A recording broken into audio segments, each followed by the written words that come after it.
السلام علیکم دوستو۔ قرآن کریم میں مذکور ہے کہ عالمی بالا میں اللہ تعالیٰ تمام روحوں کو جمع کر کے ان سے یہ عہد لے چکا ہے، الستو بربکم، کہ کیا میں تمہارا رب نہیں؟ جس کے جواب میں تمام ارواح نے کہا کالو بلا، یعنی بے شک آپ ہی ہمارے رب ہیں۔ اس قول و قرار کے باوجود انسان نے کروڑوں جھوٹے معبود اور خدا گھڑ لیے۔ بعض انسانوں نے سورج کی پرستش کی تو بعض نے چاند کی، کسی نے آگ کو خدا مانا تو کسی نے آسمان پر کڑکتی بجلی کو، اور انسانوں کی ایک بڑی تعداد تو خود اپنے ہاتھوں سے تخلیق شدہ بتوں کو ہی اپنے خدا کا درجہ دے بیٹھی۔ ان بتوں میں سے کچھ تو ایسے عجیب و غریب تھے کہ جو نہ صرف انسانوں سے باتیں کرتی بلکہ ان سے چڑھاوی اور نذرانی بھی طلب کرتی۔ آج اس ویڈیو میں ہم آپ کو چند ایسے جھوٹے خداؤں کا احوال سنائیں گے کہ جنہوں نے قوموں کی قومیں شرک میں مبتلا کر کے تباہ و برباد کر دیں، جن کا تذکرہ اللہ تعالیٰ نے قرآن مجید میں کیا ہے اور ان کے شر سے محفوظ رہنے کی تلقین بھی فرمائی ہے۔ لات۔ دور جاہلیت میں لات اہل عرب کا ایک انتہائی اہم بت تھا۔ یہ مربع شکل کا مالک اور سفید پتھروں سے بنا ہوا تھا۔ اہل عرب اس بت کی عبادت کرتے تھے اور اسے خدائی کا درجہ دیتے تھے۔ یہ بت عین اس جگہ موجود تھا جہاں آج کل مسجد طائف کا بایاں مینار واقع ہے۔ قبیلہ بنو ثقیف لات نامی اس بت کے بہت زیادہ معتقد تھے۔ تاریخ عرب کے مطابق جب ابرہہ کا لشکر خانہ کعبہ پر حملے کی غرض سے طائف کے قریب سے گزرا تو اہل طائف نے انہیں مکہ تک رہنمائی اور دیگر سہولیات مہیا کیں کہ کہیں وہ ان کے معبود لات کے بت کو منہدم نہ کر دیں۔ لفظ لات کے لغوی معنی ہیں ستو گھولنے والا۔ اہل عرب کے مطابق زمانہ جاہلیت میں ایک شخص حجاج کے لیے ستو تیار کرتا تھا۔ اس کے مر جانے کے بعد اہل طائف نے اس چٹان کی پرستش شروع کر دی جہاں بیٹھ کر وہ یہ کام کیا کرتا تھا۔ رفتہ رفتہ یہ جھوٹا معبود یعنی لات اس قدر مقبول ہو گیا کہ تمام عرب میں اس کی عبادت کی جانے لگی۔ لات کا ذکر قرآن کریم کی سورہ نجم میں عزا اور منات کے ساتھ ہوا ہے۔ دور جاہلیت میں یہ تینوں اہل عرب کی معزز ترین دیویاں تھیں جنہیں وہ خدا کی بیٹیاں تسلیم کرتے تھے۔ نعوذ باللہ۔ عزا۔ ظہور اسلام سے قبل عزا اہل عرب میں سب سے زیادہ پوجا جانے والا بت تھا۔ اہل عرب کے مطابق قدیم ادوار میں عزا ایک نیک اور شریف لڑکی تھی جو اہل طائف کو ایک ویران اور غیر آباد مکان سے ملی تھی۔ روایت کے مطابق جو بھی اس لڑکی پر بری نظر ڈالتا وہ کسی نہ کسی آفت میں مبتلا ہو جاتا، اس لیے اہل طائف اسے خدا کی بیٹی کہا کرتی۔ نعوذ باللہ۔ پھر ایک دن یہ لڑکی اچانک ہی کہیں غائب ہو گئی، لیکن اہل عرب نے مکہ اور طائف کے درمیان موجود وادی نخلا میں ایک بت بنا کر اس لڑکی کی عبادت شروع کر دی۔ قریش سمیت عرب کے تمام مشہور قبائل عزا کی عبادت کے لیے یہاں آتے اور قربانی کے جانور یہاں لا کر ذبح کرتے۔ عزا کے بت کی ایک خاص بات یہ تھی کہ یہ اپنے پیروکاروں سے کلام بھی کرتی تھی، یعنی یہ ایک بولنے والا بت تھا۔ دوستو، در حقیقت یہ ابلیس کی حامی ایک جن عورت تھی جو اس مندر سے قریب جھاؤ کے ایک درخت پر رہا کرتی۔ فتح مکہ کے بعد حضور اکرم صلی اللہ علیہ وآلہ وسلم نے عزا کا بت گرانے اور جھاؤ کے اس درخت کو کاٹنے کے لیے حضرت خالد بن ولید رضی اللہ تعالی عنہ کو روانہ کیا۔ حضرت خالد بن ولید نے نہ صرف عزا کے اس مشہور بت کو توڑ دیا بلکہ اس شیطان جن کو بھی قتل کر دیا کہ جس کے باعث یہ بت کلام کرتا تھا۔ منات۔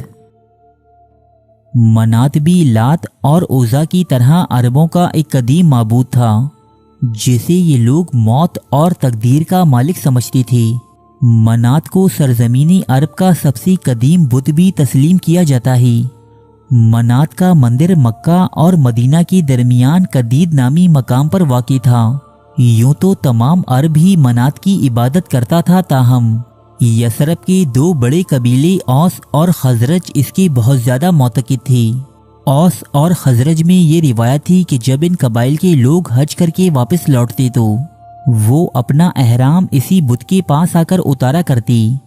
جبکہ قبیلہ بنو ازد اور بنو غسان تو باقاعدہ منات کا حج بھی کرتے تھے۔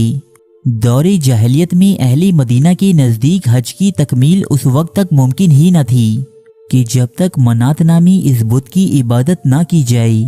منات نامی اس بت کو حضور اکرم صلی اللہ علیہ وآلہ وسلم کے حکم پر حضرت علی نے فتح مکہ کے لیے جاتے ہوئے منہدم کر دیا تھا۔ یغوث اور یغوث، یہ تو ایک تو ابھی تک چل رہا ہے، یہ غوث یہی ہے، یغوث جس کو مشکل کشا غوث کہتا ہے نا، غوث نہ ہو تو زمین قائم نہیں رہ سکتی۔ تو یہ غوث دیکھیں کب سے ہے، کب سے چل رہا ہے، یہ نام یعنی کامن ہے۔ دوستو غالباً یہ بات ازراہ مذاق کہی گئی ہے، کیونکہ قرآن مجید میں مذکور یغوث نامی اس جھوٹے خدا کا حضرت عبد القادر جیلانی رحمۃ اللہ علیہ سے دور دور تک کا کوئی واسطہ نہیں۔ یغوث در حقیقت حضرت ادریس علیہ السلام کے دور کے ان 5 انتہائی نیک اور عبادت گزار لوگوں میں سے ایک تھے جو اپنی قوم میں اپنی تقوی و پرہیزگاری کے باعث انتہائی مقبول تھے۔ لہٰذا ان کی قوم نے ان سے عقیدت و احترام کے اظہار کے لیے ان کی تصاویر اور مورتیاں بنا کر اپنے گھر میں رکھ لی تھیں۔ لیکن حضرت نوح علیہ السلام کا زمانہ آنے تک لوگوں نے یغوث سمیت ان 5 افراد کی عبادت کرنا شروع کر دی۔ حضرت نوح علیہ السلام ایک طویل عرصے تک اپنی قوم کو ان بتوں کی عبادت سے منع فرماتے رہے، لیکن ان کے کان پر جوں تک نہ رینگی اور یہ تمام قوم ایک سیلاب عظیم کے باعث دنیا سے مٹا دی گئی۔ صحیح بخاری کی ایک حدیث کے مطابق قوم نوح کا تو خاتمہ ہو گیا، البتہ اہل عرب نے یغوث سمیت ان کے تمام بتوں کو اپنا لیا اور ان کی عبادت شروع کر دی۔ یغوث کی لغوی معنی ہیں وہ مدد کرتا ہے۔ یہ اہل عرب میں قبیلہ طے اور قبیلہ مزہج کی بعض شاخوں کا معبود تھا۔ مزہج والوں نے یمن اور حجاز کے درمیان جرش کے مقام پر یغوث کا ایک بت نصب کر رکھا تھا جس کی شکل شیر کی تھی۔ دور جاہلیت میں اہل عرب کے بعض لوگوں کا نام بھی عبد یغوث ملتا ہے۔ یعوق، یعوق بھی ایک انتہائی قدیم دیوتا ہے جس کی عبادت حضرت نوح علیہ السلام کے دور میں ہوا کرتی تھی۔ یعوق نامی اس بت کا ذکر بھی قرآن مجید کی سورہ نوح میں باقی 4 باطل دیوتاؤں کے ساتھ ہوا ہے جن کی پرستش دنیا کی مختلف اقوام میں کسی نہ کسی صورت میں آج بھی رائج ہے۔